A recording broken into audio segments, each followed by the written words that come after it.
Baik, jadi tadi di video sebelumnya sudah ada materi terkait root, stem, and base ya.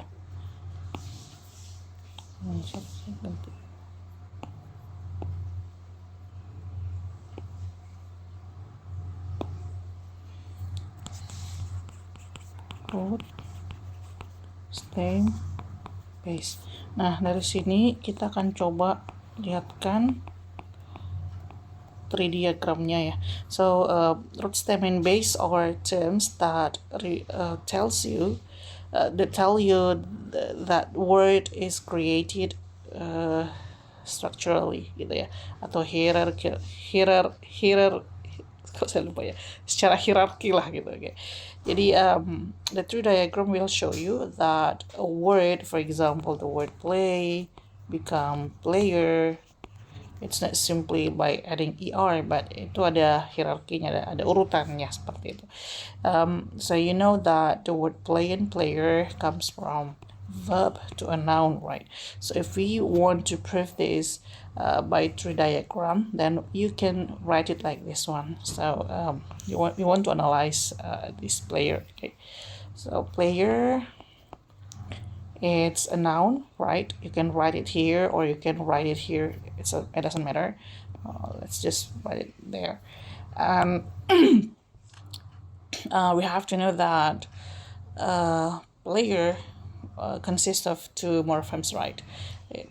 Like this one. And we see that it is the er, right? And play. But remember that er is the affix, so you can just put it like this one. But play here, when you remove the er, it comes from a verb. Okay, so this matters a lot. Jadi penggunaan word classnya itu penting ya di sini, karena it will give you information that the word player, although it's a noun, but it comes from a verb. Okay, so here you can identify that the root of the verb, the root of the word, jadi kan paling ujung dari batang cabang itu kan play ya, jadi rootnya adalah play. Sementara let's see, ada stemnya kah? Nah, if you talk about stem, remember that stem has ya, stem itu ada kaitannya dengan inflection kan. Nah, let's see here, ada nggak inflection affix? Inflection affix kan er. Sementara er di sini ada ya, di inflection affix salah satunya kan er ya. Tapi er-nya dia harus yang bermakna komparatif. Misalnya tall menjadi taller. Sementara di sini kita lihat deh, kelas katanya berubah kan ya. Sementara minggu lalu kan pelajarannya you know that if the word class change, that means dia adalah derivation, okay? Jadi karena tidak ada, ya udah coret aja stemnya. Sekarang let's go back to base. Ada ndak ya? Base itu seperti di materi ya, kalau ada akhirannya ya pasti ada base-nya kan. Maka base-nya itu bukan player ya. Base itu kan adalah kata di mana affix itu melekat. Oh sorry. Jadi base contoh ini adalah kata play.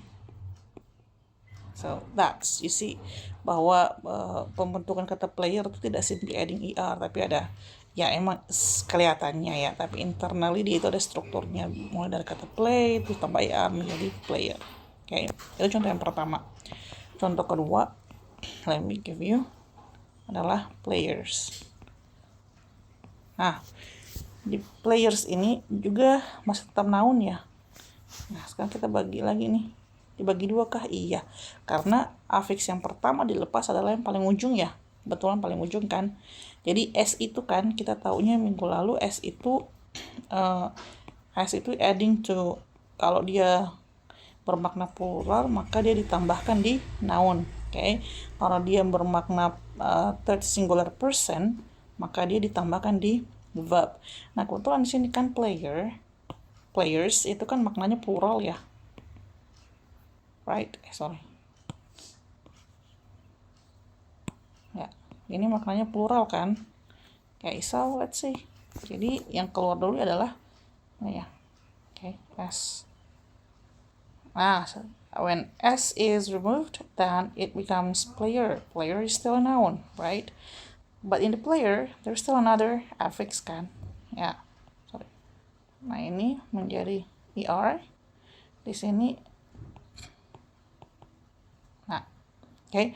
Jadi we can see that this tree diagram shows apa ya istilahnya?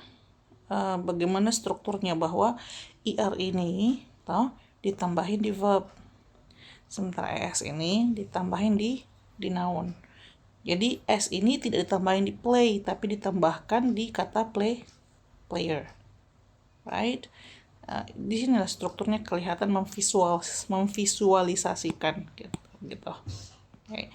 Nah, sekarang kita balik tuh tree diagram udah selesai. Coba kita bahas rootnya. Rootnya, we see the only word at the tip of the at the tip of the branch itu hanya kata play. Ini udah kita taruh play. Nah, what about stem? Remember, stem itu adalah inflection. Nah, ada kan ini ya. Okay. Ini kan inflection tuh. Maka ada stemnya enggak? Ada. Kebetulan stemnya ini melekat di kata player, ya kan? Bukan di kata play, right? Jadi stemnya adalah player without S ya, karena S itu kan yang inflectional affix-nya. Sementara stem itu adalah kata yang dimana inflectional affix melekat. Oke. Okay.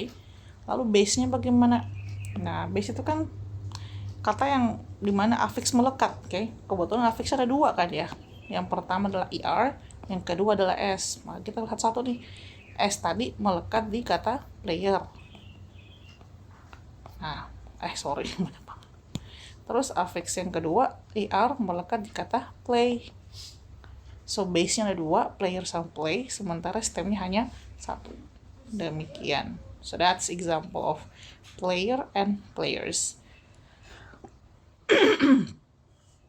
Kalau dia ada